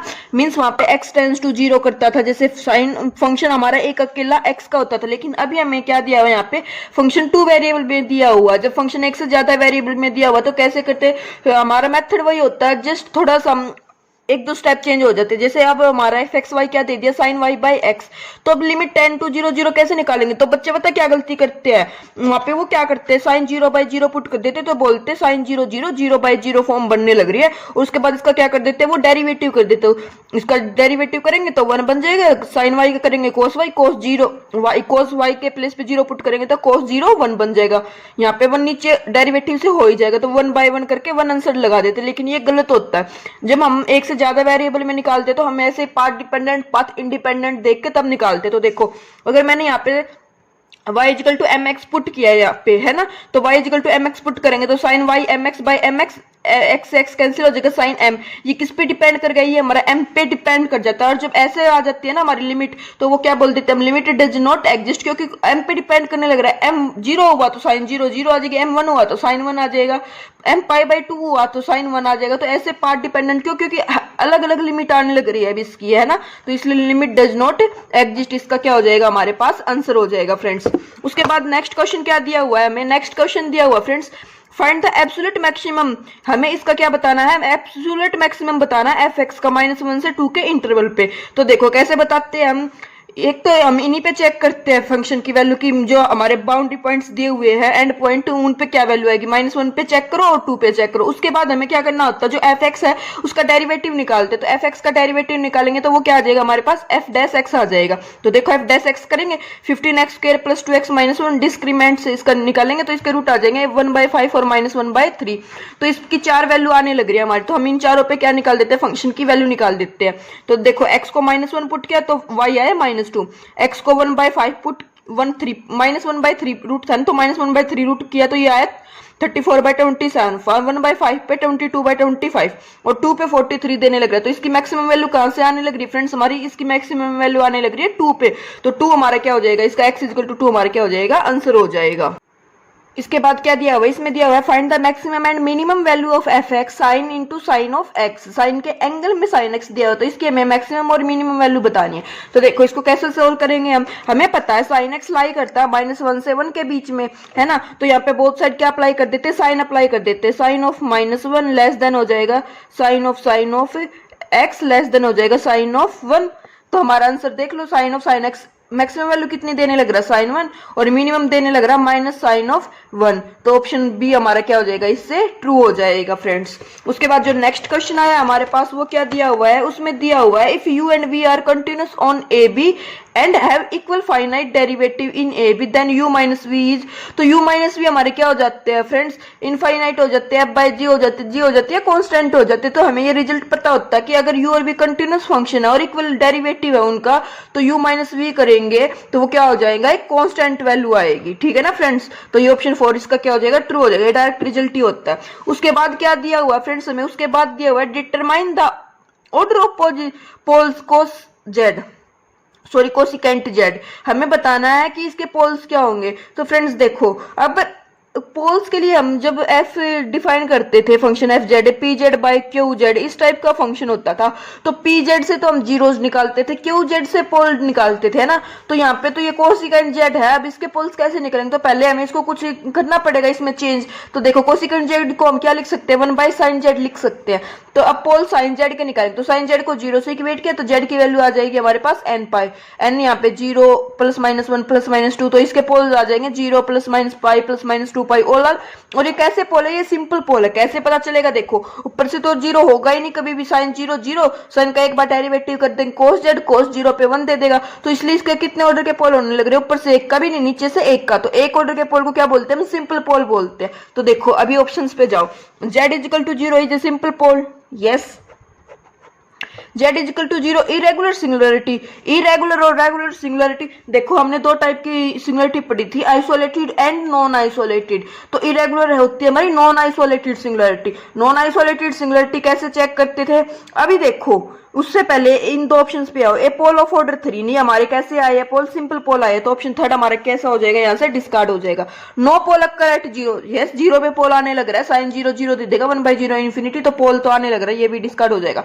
अब देखो z = 0 इरेगुलर है रेगुलर है, तो देखो z = 0 एक बार ही तो आने लग रहा है ना हमारा, जब हम नेबरहुड वो बनाएंगे हम 0 को कंटेन करने वाले, तो वहां पे z एक ही बार तो आने लग रहा है, z रिपीटेड 0 थोड़ी ना यार, z लिमिट पॉइंट नहीं बनने लग रहा है ना इसका। तो z = आइसोलेटेड मतलब रेगुलर सिंगुलरिटी है ना कि इरेगुलर, तो ये ऑप्शन डिस्कार्ड हो जाएगा हमारे, ठीक है फ्रेंड्स। उसके बाद जो नेक्स्ट क्वेश्चन दिया हुआ है वो क्या दिया हुआ है, find the limit of the derivative of the function. इस क्वेश्चन को हम 29 क्वेश्चन को हम क्या देखेंगे, बाद में देखेंगे, क्योंकि इसमें कुछ मिस्टेक आने लग रही है, बहुत बार ट्राई किया इसको, लेकिन इसके आंसर के अकॉर्डिंग इसमें मिस्टेक आने ही लग रही है, तो इसको बाद में देखेंगे फ्रेंड्स। उसके बाद देखो इसमें क्या दिया हुआ है, रीमान इंटीग्रेबल से हमारे 3 से 4 क्वेश्चन आते, तो आप इस टॉपिक को कर लेना। If f and g are Riemann integrable on A B close interval then which of the following property does not hold, तो डायरेक्ट प्रॉपर्टी बेस पूछ लिया। अगर f रीमान इंटीग्रेबल है तो f स्क्वायर होता है रीमान इंटीग्रेबल, यस होता है, ये ट्रू है। डज नॉट होल्ड बोल रखा है इसने, मिनिमम ऑफ एफ जी होता है, मैक्सिमम ऑफ एफ जी होता है, ये दोनों ये भी रिजल्ट है। लेकिन जो mode is not Riemann integrable, लेकिन मोड रीमान इंटीग्रेबल हमारा क्या होता है, इसने बोला नॉट और डज नॉट होल्ड, तो ये होल्ड नहीं होती, ये होल्ड होती है, तो ये गलत हो गया, इसलिए ये हमारा क्या हो जाएगा, आंसर हो जाएगा। ठीक है फ्रेंड्स, उसके बाद देखो, क्योंकि मैंने आपको बताया थ्योरम बेस्ड बहुत सारे क्वेश्चंस होते हैं, तो आप अब इनमें सोल्व क्या करना है, ये तो डायरेक्ट थ्योरम ही है ना। Which theorem state that if f and g are continuous function R to R, ये कौन सी थ्योरम आपको बतानी है। अगर आर से पूरे आर पे एफ और जी क्या है, कंटिन्यूस है, और वो एफ और जी क्या होते हैं, इक्वल देते हैं हर रेशनल के लिए, तो वो इक्वल दे देते हैं हर रियल नंबर के लिए, तो ये हमारी कौन सी थ्योरम होती है फ्रेंड्स, ये आइडेंटिटी थ्योरम होती है। इसको कॉम्प्लेक्स वे से भी जा सकते थे और आप रियल के वे से भी जा सकते हो। कैसे, अगर कॉम्प्लेक्स में हम यही बोलते हैं ना, एफ जी एंड इक्वल है किस पे, आर पे, कोई भी रैशनल नंबर है, रैशनल नंबर अब यहाँ पे आएंगे तो इसकी सिंगुलरिटी कितनी हो जाएगी, इनफाइनाइट सिंगुलरिटी हो जाएगी, तो ये एफ और जी क्या होता है, आइडेंटिकली इक्वल हो जाते हैं। कोशी थ्योरम क्या बोलते हैं, वो क्लोज इंटरवल कंटूर के अंदर देता है, F Z d Z F entire हो कनेक्टेड हो तो इनका इंटीग्रेशन 0 हो जाता है ना। और ये उसके बाद आती है एक मीन वैल्यू थ्योरम, वो भी आपको पता ही है। तो ये जो थ्योरम थी हमारी कौन सी थी, आइडेंटिटी थ्योरम थी। ठीक है फ्रेंड्स, उसके बाद जो नेक्स्ट क्वेश्चन दिया है उसमें क्या दिया हुआ है, check about the continuity of the function F X is equal to under root X in interval 0 से 2 पे। तो देखो हमें कंटिन्यूटी चेक करनी होती है ना फंक्शन की, तो हम कैसे चेक करते हैं, उसकी लिमिट निकाल लेते हैं ना। अगर लेफ्ट हैंड लिमिट और राइट हैंड लिमिट आ जाती है तो वो फंक्शन कैसा हो जाता है, हमारा कंटिन्यूस हो जाता है। तो देखो इसके लिए हम इसकी क्या निकालेंगे, लेफ्ट हैंड लिमिट निकालेंगे, मतलब लेफ्ट हैंड 2 के नेगेटिव और 0 से पॉजिटिव, पॉजिटिव निकालेंगे तो रूट एक्स 0 पे 0 आ जाएगा, ये फाइनाइट आने लग रहा है। और रूट 2 पे निकालेंगे तो ये रूट 2 पे जो भी लेते जाएंगे तो ये रूट 2 आएगा, रूट 2 से थोड़ा सा कम आएगा, लेकिन आने तो फाइनाइट लग रहा है। हमारा यूसी चेक करते टाइम ये जरूरी नहीं होता कि लेफ्ट और राइट इक्वल आए, लेकिन हमारा क्या होता है, लेफ्ट हैंड लिमिट और राइट हैंड लिमिट क्या करनी चाहिए फ्रेंड्स, एग्जिस्ट करनी चाहिए। अगर किसी फंक्शन की left hand limit right hand limit exist करने लग रही है तो उस फंक्शन को हम क्या बोलते हैं, वो यूसी हो जाता है। तो ऑप्शन 4 इसका क्या हो जाएगा, हमारे पास करेक्ट हो जाएगा। अभी उसके बाद जो नेक्स्ट क्वेश्चन आया था friends, if r is equal to 3t iota plus 4tj minus 7tk, ये कैप नहीं है यहाँ पे, देन फाइंड द डेरिवेटिव। तो यहाँ पे तो सिंपल dr बाई dt निकालना था, तो इसका विद रिस्पेक्ट टू डिफरेंशिएशन कर देंगे t, तो 3t का हो जाएगा 3i प्लस 4t का हो जाएगा 4j माइनस 14tk। तो ऑप्शन नंबर फर्स्ट इसका क्या हो जाएगा, हमारे पास ट्रू हो जाएगा फ्रेंड्स। उसके बाद हमें बताना pick out the correct statement, तो कौन सी स्टेटमेंट इनमें से करेक्ट है, तो ये तो आपको डायरेक्ट थ्योरम पता होनी चाहिए। अब Stokes theorem is particular case of Green theorem, Green theorem and Stokes theorem are entirely different, Green theorem and Stokes theorem are same. अगर देखो इन दोनों में से एक ही हो सकता है, या तो सेम है या डिफरेंट है, और एंटरली डिफरेंट का एक थोड़ा सा डिफरेंस है यहाँ पे। Green theorem is particular case of Stoke theorem, तो फ्रेंड्स ये हमारा ये होता है, ये आंसर होता है कि ग्रीन थ्योरम जो है वो पर्टिकुलर केस है किसका, स्टोक थ्योरम का। ग्रीन थ्योरम अब आपको पता होनी चाहिए कि वहां पे कर ली पी बाय कर ली वाई माइनस कर ली क्यू बाय कर ली एक्स माइनस इसका डी ए, वहां पे डी डेरिवेटिव होता है, एरिया जो भी हमारा रीजन इन नेबरहुड वो क्लोज इंटरवल आता है, मतलब जो भी हमारा रीजन आता है उसका, है ना। तो ये आपको वेक्टर कैलकुलस में पढ़ा होगा, आपने ग्रेजुएशन में नहीं पढ़ा, तो एक बार जाके इन थ्योरम्स को कर लीजिए। अभी उसके बाद जो नेक्स्ट क्वेश्चन आता है फ्रेंड्स, वो हमारा क्या आता है, check about the nature of the continuity of this. तो कंटिन्यूटी चेक करेंगे ये फंक्शन, इसकी देखो -1 पे प्रॉब्लम, लेकिन हमें तो 0 से 2 पे बताना है ना, तो 0 से 2 पे इस फंक्शन को कोई प्रॉब्लम है ही नहीं, तो ये तो कंटिन्यूस हो ही जाएगा। उसके बाद यूसी चेक करना, मैंने आपको यूसी चेक करना कैसे बताया था, limit X tends to 0 positive निकाल लेंगे एफ ऑफ एक्स की, and limit X tends to 2 negative निकाल लेंगे एफ ऑफ एक्स की। तो एफ ऑफ 0 पे निकालेंगे तो ये 0 आ जाएगा, 2 पे निकालेंगे तो 2/3 आ जाएगा, तो लिमिट एग्जिस्ट करने लग रही है, तो ये क्या हो जाएगा, हमारा यूसी हो जाएगा फ्रेंड्स। ठीक है, अभी फ्रेंड्स उसके बाद जो नेक्स्ट क्वेश्चन आया है उसमें क्या दिया हुआ है, उसमें दिया हुआ है find the radius of convergence of the series. तो हमें इस सीरीज का क्या बताना है, रेडियस ऑफ कन्वर्जेंस बताना है। तो पहले तो हम अब ऐसे तो नहीं निकाल सकते, तो हम पहले इसको एक अच्छे से उसमें लिखते हैं सीरीज की फॉर्म में, 1 + x + x² + x³ x4, ये क्या किसकी सीरीज बनने लग रही है, ये F x is equal to X की पावर n की बनने लग रही है ना। n को जब हम 0 से स्टार्ट कर देते हैं, 0 पुट के किसी की पावर 0 1 हो जाता है, फिर x फिर x² x³, तो ये x की पावर n की बनने लग रही है। और अब इसका रेडियस ऑफ कन्वर्जेंस हम निकाल सकते हैं कैसे, an मानते हैं इसको, an हो गया x की पावर n, an + 1 लेंगे तो x की पावर n + 1 हो जाएगा। रेडियस ऑफ कन्वर्जेंस हमारा क्या होता है फ्रेंड्स, 1/r होता है। 1/r क्या होता है, limit n tending to infinity an + 1/an, तो x की पावर n + 1/x की पावर n, x की पावर n से n कैंसिल हो जाएगा, ये क्या आ जाएगा, मोड ऑफ x आ जाएगा। ये सीरीज कन्वर्जेंट कब होती है, जब मोड 1 से लेस और डाइवर्जेंट x और 1 पे हम चेक करते हैं, तो 1 पे चेक करेंगे तो ये 1 हो जाएगी, लिमिट 1 वाली कांस्टेंट सीरीज हो जाएगी, limit n tending to infinity पे ये क्या 0 नहीं देगा, तो ये डाइवर्जेंट हो जाएगी एट x = 1। अब देखो रेडियस ऑफ कन्वर्जेंस क्या होता है, लेस देन के लिए इक्वल होता है इसके लिए ही निकालते हैं रेडियस ऑफ कन्वर्जेंस के लिए। तो 1/r कितना हो जाएगा जिसके लिए ये करती है, तो 1 से लेस होना चाहिए, तो 1/r कितना हो जाएगा 1, तो r की वैल्यू आ जाएगी फ्रेंड्स हमारे पास यहाँ से 1, तो 1 इसका क्या हो जाएगा आंसर हो जाएगा। तो ऑप्शन नंबर फर्स्ट क्या हो जाएगा इसका ट्रू हो जाएगा। उसके बाद जो नेक्स्ट क्वेश्चन दिया हुआ फ्रेंड्स वो क्या दिया हुआ है, ये ग्रुप थ्योरी से क्वेश्चन है। इफ U8, इसने खुद ही बता दिया कि U8 जो हमारा एक UN ग्रुप होता है, ये ग्रुप क्या होता है, इसमें वो एलिमेंट जाते हैं जिनका n के साथ GCD क्या हो 1 हो। मीन्स जैसे U5 है तो 1 से लेके 5 तक के वे एलिमेंट जाएंगे जिनके साथ इसका GCD 1 है। तो 1 का और 5 का GCD कितना होता है 1, 2 और 5 का 1, 3 और 5 का 1, 4 और 5 का 1, तो UN में 4 एलिमेंट जाएंगे। और जो UN का ऑर्डर होता है वो होता है फ्रेंड्स 5 ऑफ n।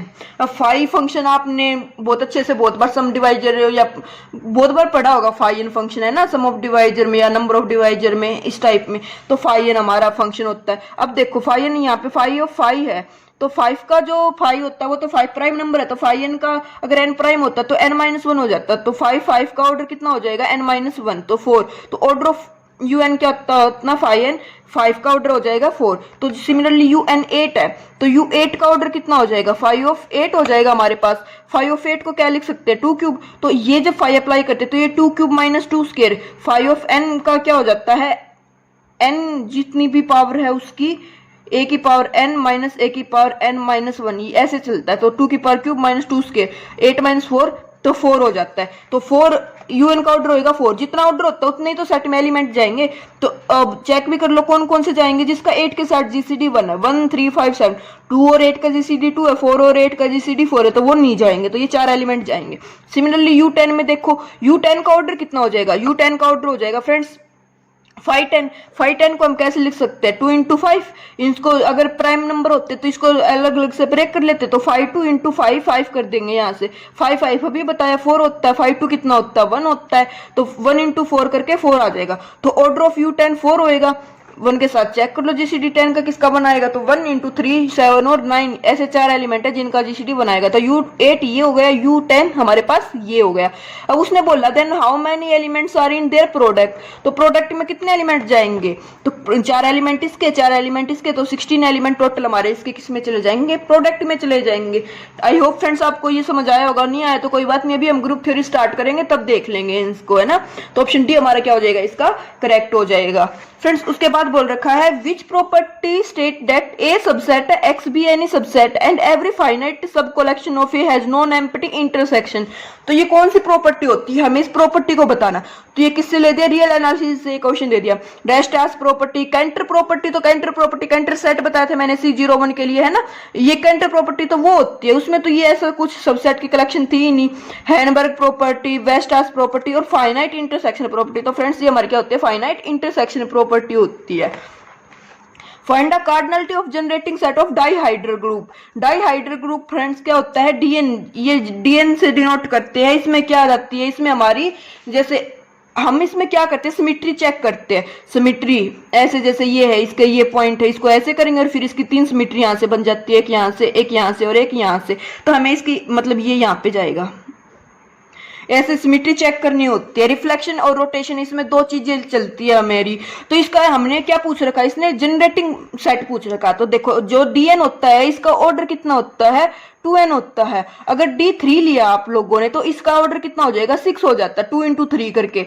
तो ये किससे जनरेट होता है, जनरेटिंग सेटअप आपको बताना चाहिए जो पूरे ग्रुप को जनरेट कर दे। तो इसको मैं ऐसे लिख सकती हूँ ना 2 इंटू n, जो भी n लिया उसको वो 2 से तो मल्टीप्लाई होएगा, तो 2 इसका क्या हो गया जनरेटर हो गया, तो है ना, क्योंकि ऑर्डर ऑफ DN कितना होता है 2n होता है, तो इसका 2SN क्या हो जाएगा हमारा जनरेटर हो जाएगा। ऐसे ही आप लोगों को मैंने पहले भी बताया कि जो SN का ऑर्डर होता है वो कितना हो जाता है n फैक्टोरियल हो जाता है। AN का ऑर्डर कितना हो जाता है n फैक्टोरियल बाई 2। AN में क्या जाता है SN की इवन परमुटेशन जाती है। अब परमुटेशन क्या होती है, SN ग्रुप सिमेट्रिक ग्रुप क्या होता है, ये जब ग्रुप थ्योरी करेंगे तभी पढ़ेंगे, ठीक है ना फ्रेंड्स। अभी के लिए आप इतना याद रख लो कि जो DN होता है वो 2n उसका ऑर्डर होता है, ये 2 से जनरेट होता है, इसलिए इसका जनरेटिंग सेट किसका होता है 2 का होता है, ठीक है फ्रेंड्स।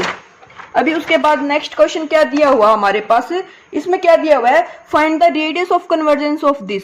तो ये क्या बन गई, एक सीरीज बन गई। 1 plus x square by 2 factorial x cube by 3 factorial. तो मैंने आप लोगों को कॉम्प्लेक्स कराया था ना, तब स्पेशल शायद 4th या 3rd लेक्चर ऐसा था जिसमें मैंने स्टार्टिंग में सीरीज बताई थी साइन एक्स की क्या होती है, कोस एक्स की क्या होती है, की पावर एक्स की, साइन हाइपरबोलिक, कोस हाइपरबोलिक, फिर स्पेशल कुछ 1/1 माइनस एक्स की, log 1 प्लस एक्स की। तो 7 से 10 सीरीज मैंने आपको बताई थी, तो आपको वो जनरली याद होनी चाहिए क्योंकि हमारा पेपर में उन्हीं से बनता है कुछ ना कुछ। तो देखो 1 plus x square by 2 factorial x cube by 3 factorial, ये बनती है एक्स की power n by n factorial, और ये बनती है हमारी e की पावर x की, है ना।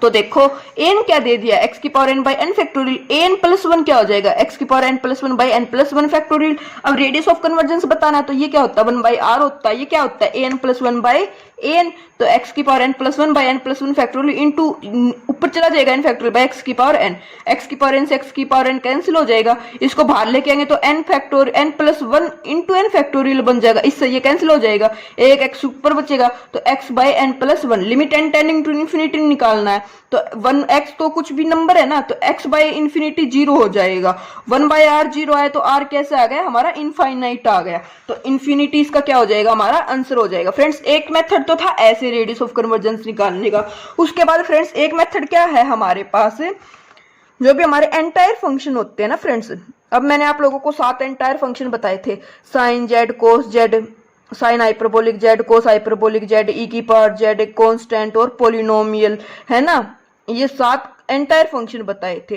तो जो एंटायर फंक्शन होते हैं उनका रेडियस ऑफ कन्वर्जेंस क्या होता है हमारे पास फ्रेंड्स, इनफाइनाइट होता है, इन्फिनिटी होता है उनका रेडियस ऑफ कन्वर्जेंस, क्योंकि इनको किसी पॉइंट से भी कोई प्रॉब्लम होती ही नहीं है, ये पूरे सी पे डिफाइंड होते हैं। तो ऐसे अगर आप इसको ई की पावर एक्स जेड से एक्स पे रिप्लेस करेंगे तो इसका रेडियस ऑफ कन्वर्जेंस कितना हो जाता है, इन्फिनिटी हो जाता है। तो ऑप्शन फर्स्ट क्या हो जाएगा हमारा आंसर हो जाएगा।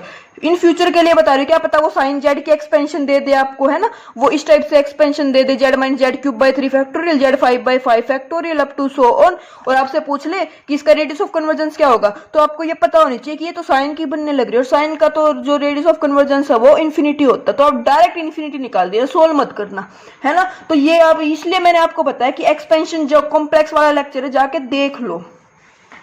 अभी फ्रेंड्स उसके बाद जो नेक्स्ट क्वेश्चन आया है इसमें क्या दिया हुआ friends, consider the following series n square x by 1 plus n square x square and check whether the series is UC on 0 1 और नॉट। तो हमें बताना सीरीज 0 1 पे यूसी है या नहीं है।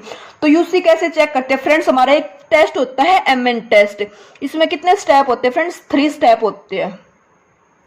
फर्स्ट स्टेप क्या होता है फ्रेंड्स, हमें लिमिट निकालनी होती है n tending to infinity F N X की लिमिट निकालनी होती है।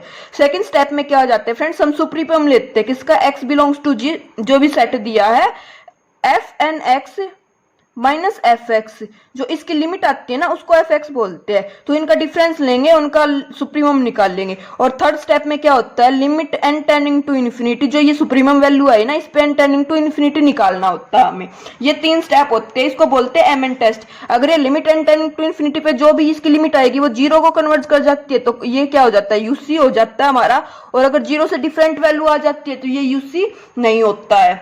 तो देखो अभी इसको कैसे करेंगे, अब हम एफ एन एक्स हमारा दिया है N square X by 1 plus N square X, तो पहले तो हमें एंड पॉइंट पे निकालना होता है, तो एफ ऑफ 0 पे देखेंगे, 0 बाई 1 प्लस 0 तो 1 आ जाएगा, तो 0 बाई 1 0 हो जाएगा, 1 पे निकालेंगे तो N square by 1 plus N square, limit N tending to infinity पे ये हो जाएगा 1, और एफ एन एक्स जब निकालेंगे पर्टिकुलर के लिए तो ये आ जाएगा लिमिट 1 बाई एक्स।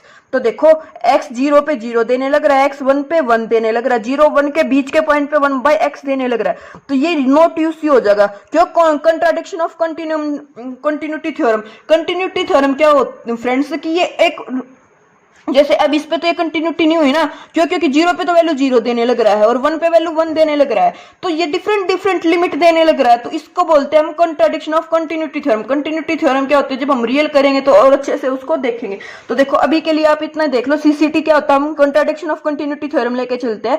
क्या, क्योंकि कंटिन्यूस होल्ड नहीं की है इसने कि 1 बाई एक्स 0 से 1 के ये x1 2 पुट किया तो 1 बाई 2 ऐसे ये वैल्यू देखता चला जाएगा, है ना हमारा, तो यहाँ से इसने कंटिन्यूटी होल्ड नहीं किया, तो इसलिए ये क्या हो जाएगा, ये नॉट यूसी हो जाएगा हमारे पास। तो ऑप्शन नंबर 4 कौन सा ट्रू हो जाएगा फ्रेंड्स, इससे हमारा option number it is not UC, option number B क्या हो जाएगा हमारे पास, होल्ड हो जाएगा। अभी उसके बाद जो नेक्स्ट क्वेश्चन है इसमें क्या दिया हुआ है, the external direct product of two abelian group. External बताया है, direct abelian group two is abelian if and only both are, तो ये डायरेक्ट रिजल्ट होता है। फ्रेंड्स अभी आपको पता होना चाहिए कि अबेलियन ग्रुप क्या होता है, नॉन अबेलियन ग्रुप क्या होता है। तो अगर एक्सटर्नल प्रोडक्ट करे अबेलियन ग्रुप की, वो कब अबेलियन आता है, जब दोनों अबेलियन हो, है ना। साइक्लिक की कब आते हैं, जब दोनों साइक्लिक ही हो तभी प्रोडक्ट साइक्लिक आएगा। अबेलियन जब दोनों अबेलियन हो, अगर एक अबेलियन एक नॉन अबेलियन ले लेंगे तो प्रोडक्ट नॉन अबेलियन आ जाएगी। जैसे इसमें अभी मैंने क्या लिया, Z2 क्रॉस Z2 लिया, ये Z2 क्या होता है, अबेलियन होता है, ये भी अबेलियन, तो प्रोडक्ट क्या आएगी, Z2 इंटू Z2 की अबेलियन आ जाएगी। लेकिन अगर यहाँ पे मैं S ले लूँ, Z2 क्रॉस S3, ये नॉन अबेलियन होता है, ये अबेलियन होता है, तो इनकी प्रोडक्ट क्या आएगी, नॉन अबेलियन आएगी। इसने बोला two abelian group is abelian, तो ये क्या होना चाहिए, जब दोनों अबेलियन होंगे। तो ऑप्शन 4 हमारा क्या हो जाएगा, यहाँ से करेक्ट हो जाएगा फ्रेंड्स।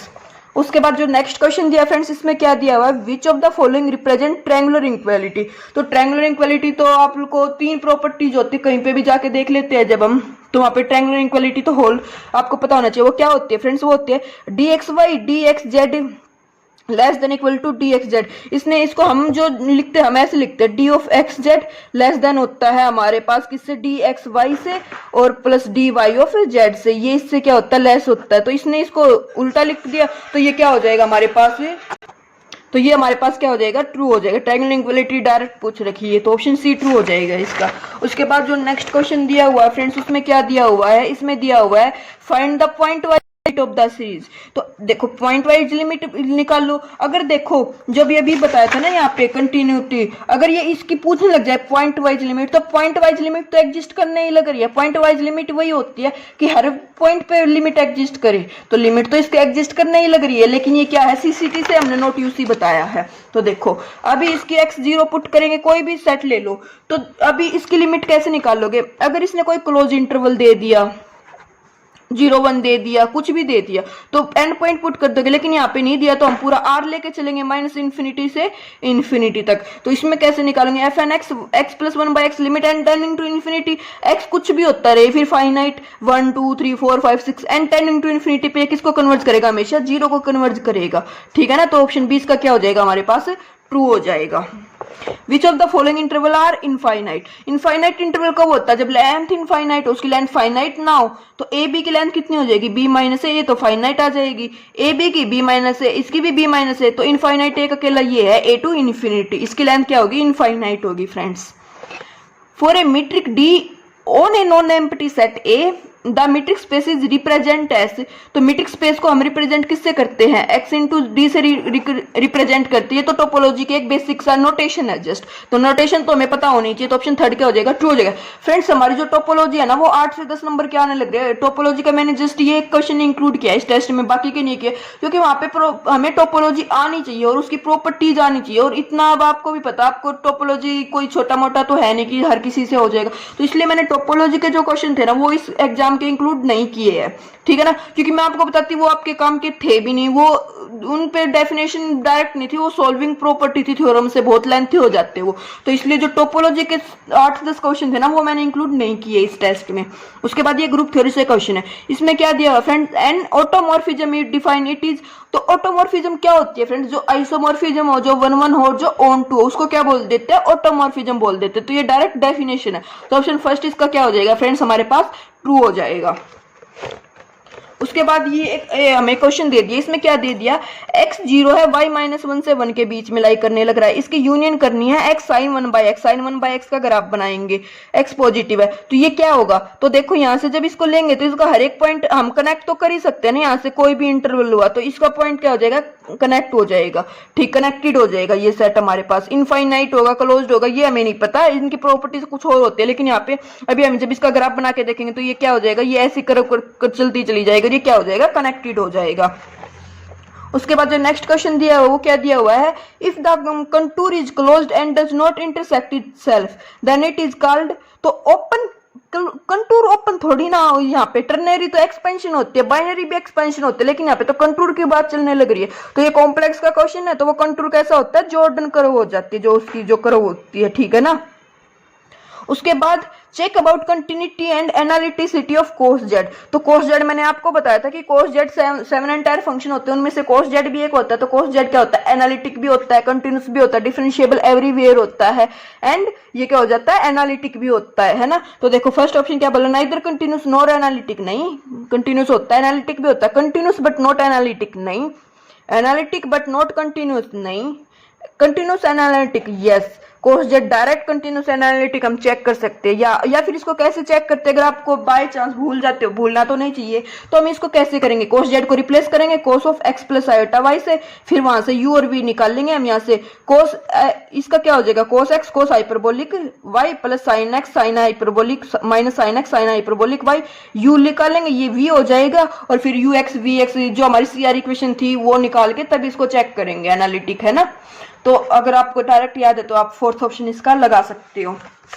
उसके बाद जो नेक्स्ट क्वेश्चन दिया हुआ फ्रेंड्स, वो क्या दिया हुआ है, फाइंड द नंबर ऑफ सब group of cyclic group of order 50 sorry. तो 50 ऑर्डर का cyclic group, generally cyclic group जो हम लेते हैं तो वो क्या लेते हैं, Z50 लेते हैं। अगर वो बोल दे कोई भी इनफाइनाइट ऑर्डर का साइक्लिक ग्रुप तो Z, और फाइनाइट ऑर्डर का साइक्लिक ग्रुप होता है Zn। उसके बाद साइक्लिक ग्रुप हम एक नॉन साइक्लिक होता है, एक साइक्लिक हो जाता है टू आइसोमॉर्फिज्म है ना। तो देखो 50 ऑर्डर का साइक्लिक ग्रुप Z50 हो जाता है, और इसने बोला है सब ग्रुप, तो Zn के जो सब ग्रुप होते हैं वो क्या होते हैं, डिवाइजर ऑफ n होते हैं। तो 1 इसका डिवाइजर होगा, जो भी n लिया, n 10 लिया तो 1 2 5 और 10 इसके डिवाइजर हो जाएंगे।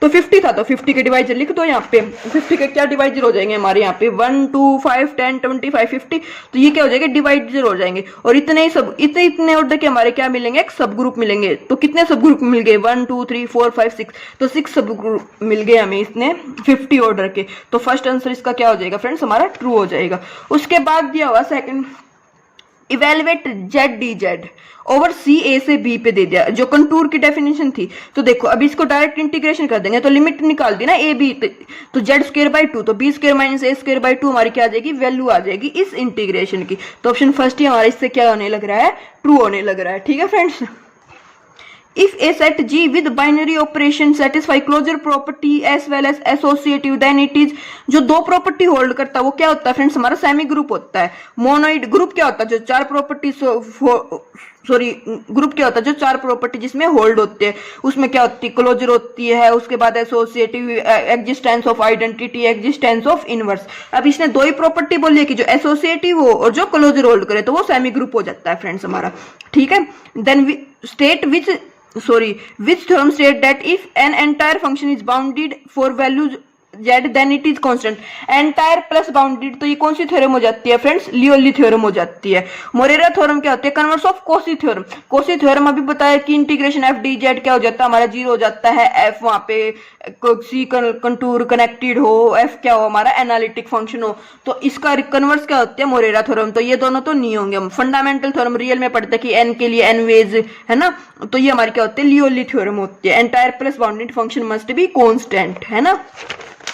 उसके बाद जो नेक्स्ट क्वेश्चन दिया हुआ है वो क्या दिया हुआ है यहाँ पे, फाइंड द रेशिड्यू एफ जेड का हमें क्या बताना है, रेशिड्यू बताना है। तो देखो एट इन्फिनिटी पे बताना है, तो इन्फिनिटी के लिए जब रेशिड्यू हमने निकाला था, फाइनाइट पे भी निकालना सीखा है लेक्चर नंबर 6 कॉम्प्लेक्स का, और इन्फिनिटी पे 7th।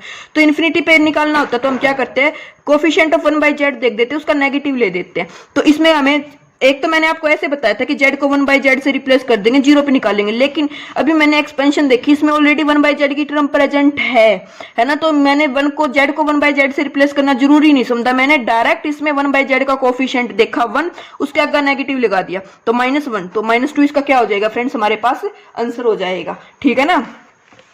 अभी उसके बाद देखो, let f z be single valued analytic function in simple connected domain D, and if a and b are in D then integration over the limit a to b, integration क्या हो जाएगा हमारा, f of b minus f of a हो जाएगा, direct limit put कर देंगे है ना, तो ऑप्शन नंबर सेकंड इसका क्या हो जाएगा, ट्रू हो जाएगा। उसके बाद इसमें क्या दे दिया friends, if F Z equal to U plus iota V is an analytic function in domain D then the U constant V constant. तो डायरेक्ट ये रिजल्ट है, आप लोगों ने बहुत बार पढ़ा है, मैंने इसके क्वेश्चन भी कराया, कॉम्प्लेक्स का कराया था, मैंने इसका प्रूफ भी कराया था कि अगर यू और वी दोनों कांस्टेंट फंक्शन होते हैं तो वो एक दूसरे के क्या हो जाते हैं, वो ऑर्थोगोनल हो जाते हैं। ठीक है फ्रेंड्स, तो ऑप्शन नंबर सेकंड इसका क्या हो जाएगा, ट्रू हो जाएगा। उसके बाद जो नेक्स्ट क्वेश्चन है हमारे पास वो क्या है, ये इसमें क्या दे दिया फ्रेंड्स, इसमें दे दिया if a function f z is continuous और contour and length L and if M is upper bound of f z then integration f dash d z किससे लेस हो जाता है। तो फ्रेंड्स ये होती है हमारी M L inequality, L length होती है, एम बाउंड होता है, जिससे फंक्शन हमारा क्या हो जाता है, बाउंडेड हो जाता है। तो इसका जो एफ डैश डी जेड की वैल्यू हो जाती है, इसका मोड लगा देते हैं, ये हो जाती है एम एल से लेस देन। तो इसका ऑप्शन फर्स्ट क्या हो जाएगा, ट्रू हो जाएगा। ये डायरेक्ट थ्योरम होती है एम एल इनइक्वालिटी। एक ये होती है कॉशी इनइक्वालिटी, इसमें क्या बोलते हैं, एफ एन जेड का मोड लेस होता है M N factorial by R की पावर एन, ठीक है ना। तो ये दो थ्योरम होती है, यहाँ पे एम एल दे दी, अब की बार क्या पता वो कोशी पे दे दे क्वेश्चन, तो कोशी थ्योरम क्या बोलती है, फंक्शन अगर ऐसे ही दे दे तो एफ एन जेड पूछ ले वो, तो ये क्या हो जाएगा, M N factorial by R की पावर एन। एम क्या होता है जिससे बाउंड होता है, आर क्या होता है हमारी ये कंटूर वाला आर, और एन जितनी पावर होती है यहाँ पे उसका फैक्टोरियल इंटू आर की पावर एन। ये कोशी थ्योरम होती है, कोशी इनइक्वालिटी।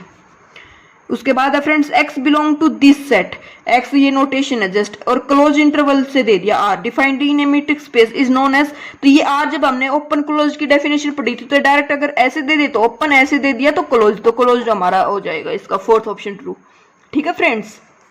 उसके बाद देखो c a b set of all continuous function होता है, ये इसने लिख के भी दे दिया, the set of all continuous function from a to b is subset of real valued जो कंटिन्यूअस फंक्शन है। तो ये बाउंडेड तो है ही ना, डिसकंटिन्यूअस, फाइनाइट, इनफाइनाइट, बाउंडेड, तो बाउंडेड हमारा आंसर हो जाएगा इसका, ठीक है फ्रेंड्स। डायरेक्ट ही था ये तो रिजल्ट। उसके बाद इसने क्या दे दिया फ्रेंड्स, इस क्वेश्चन में उसने दे दिया find grad F if F is this. तो ग्रेड एफ क्या होता है, F X F Y F Z, इसको ऐसे भी लिख सकते हैं हम, F X I cap plus F Y J cap plus F Z K cap, ऐसे है ना। तो एफ एक्स निकाल लेंगे इस फंक्शन का, वाई एफ वाई निकाल लेंगे, एक्स प्लस वाई 2yz आ जाएगा, प्लस एफ जेड निकालेंगे तो वाई स्क्वायर आ जाएगा। पॉइंट दे दिए 0 1 -1, तो एक्स के प्लेस पे 0, वाई के प्लेस पे 1, जेड के प्लेस पे -1, तो 1 - 2 इंटू 1, आई जे के से मल्टीप्लाई करेंगे तो प्लस आई माइनस 2j प्लस के, ये हमारा क्या हो जाएगा, आंसर हो जाएगा। ऑप्शन थे 2i प्लस जे प्लस के, आई माइनस 2j प्लस के, तो ऑप्शन नंबर सेकंड हमारा क्या हो जाएगा, इसका ट्रू हो जाएगा। डायरेक्ट ग्रेड एफ निकालना था, जस्ट एक छोटी सी डेफिनेशन थी ग्रेड एफ की।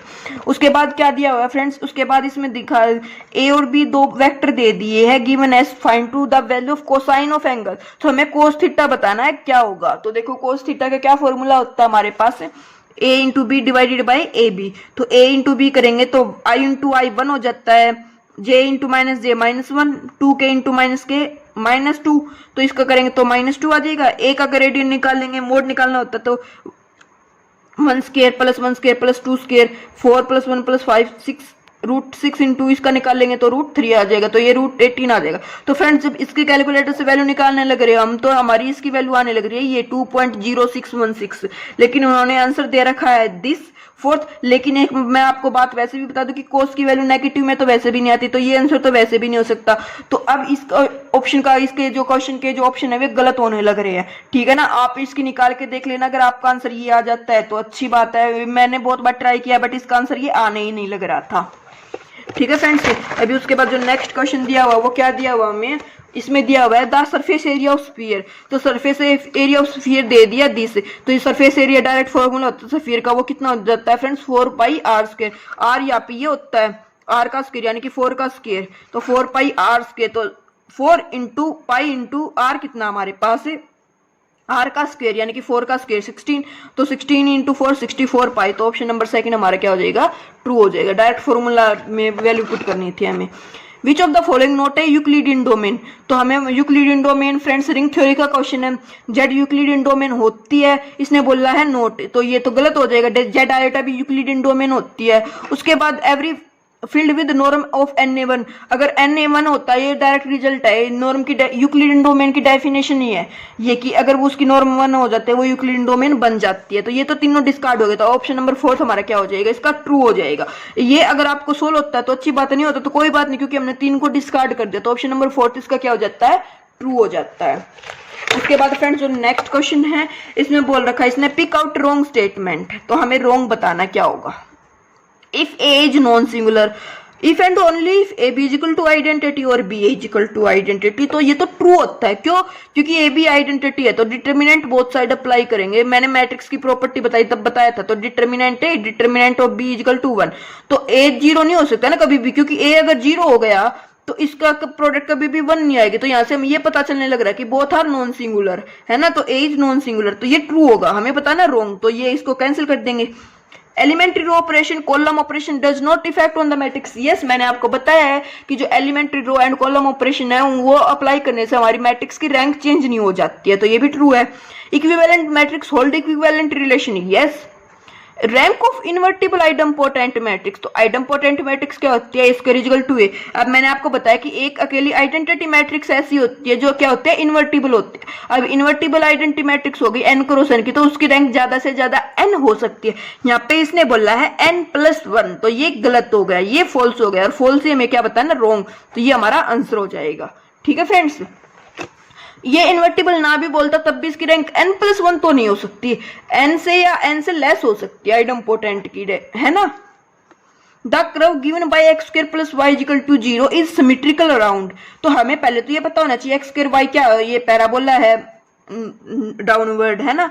तो सिमेट्रिक बताना किसके होगा, अगर x को x एक्सिस के सिमेट्रिक कब होता है, जब x को तो एज इट इज रखे, y को -y से रिप्लेस कर दे, तो यहाँ से हमारा जो पैराबोला बनने लग रहा है वो ये बनने लग रहा है।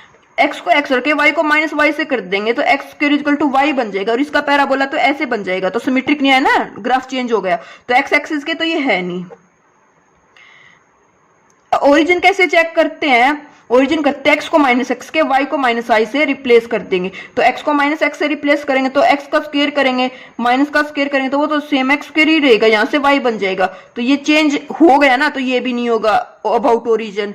y एक्सिस कैसे चेक करते हैं, x को -x से रिप्लेस कर दो, y को y ही रखो और चेंज ना होए ग्राफ, तो ये x को -x से रिप्लेस करेंगे, उसका स्क्वायर करेंगे, -y इसका स्क्वायर करेंगे, तो x² = -y, तो ये सेम ही रहा, तो सिमेट्रिक अबाउट किसके हो गए, ये y एक्सिस के सिमेट्रिक हो गए, तो ऑप्शन 3 इसका क्या हो जाएगा, हमारे पास आंसर हो जाएगा फ्रेंड्स। उसके बाद जो नेक्स्ट क्वेश्चन है हमारे पास वो क्या दिया हुआ है friends, when PZ divide the line joining the point A and B in the ratio m/n इंटरली, तो ये तो डायरेक्ट हमें फॉर्मूला ही पूछ लिया इसका, तो इसका फॉर्मूला क्या होता है, mz2 + nz1 डिवाइडेड बाय, अगर यहाँ पे z1 है, z2 है ना, m/n में अगर ये इसको काटता है तो mz2 + nz1 divided by m+n, तो ऑप्शन 3 क्या हो जाएगा, हमारा इसका आंसर हो जाएगा।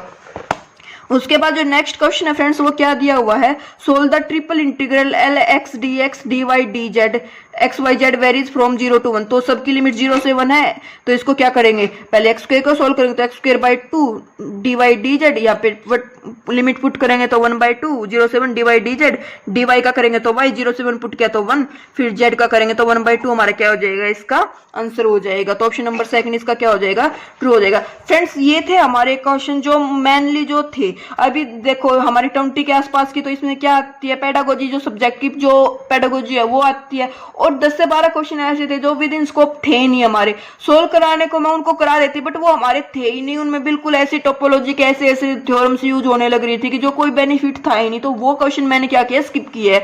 उसके बाद जो क्वेश्चन जो हमारे विद इन स्कोप थे वो मैंने आपको सोल्व कराए हैं। इसके बाद जो नेक्स्ट टीजीटी का पेपर वो आप लोग सेंड कर देना, मैंने आपको पहले भी बोला था कि आप वो सेंड कर दीजिए टेलीग्राम ग्रुप में या टेलीग्राम पे मैसेज कर दीजिए, क्योंकि मेरे पास जो था मैंने इसको सोल्व करा दिया। उसके बाद जो आपके पास एग्जाम है टीजीटी के उनको सेंड कर दो, उनका सॉल्यूशन भी आपको मिल जाएगा। एंड हाँ, ओडी की थ्योरी भी बहुत जल्दी स्टार्ट करेंगे हम, मतलब अभी हमारे ओडी के जो हम पीजीटी के लेक्चर करने लग रहे थे वो 2 ही रहते हैं, 2018 और 2014 वाला पेपर, वो करते ही हम ओडी की थ्योरी स्टार्ट कर देंगे। ठीक है फ्रेंड्स, आई होप फ्रेंड्स आपको ये लेक्चर अच्छा लगा होगा, कमेंट करके जरूर बताना, और चैनल पे नहीं हो तो चैनल को सब्सक्राइब भी कर लेना एंड लाइक करना। ठीक है फ्रेंड्स, ओके, थैंक यू।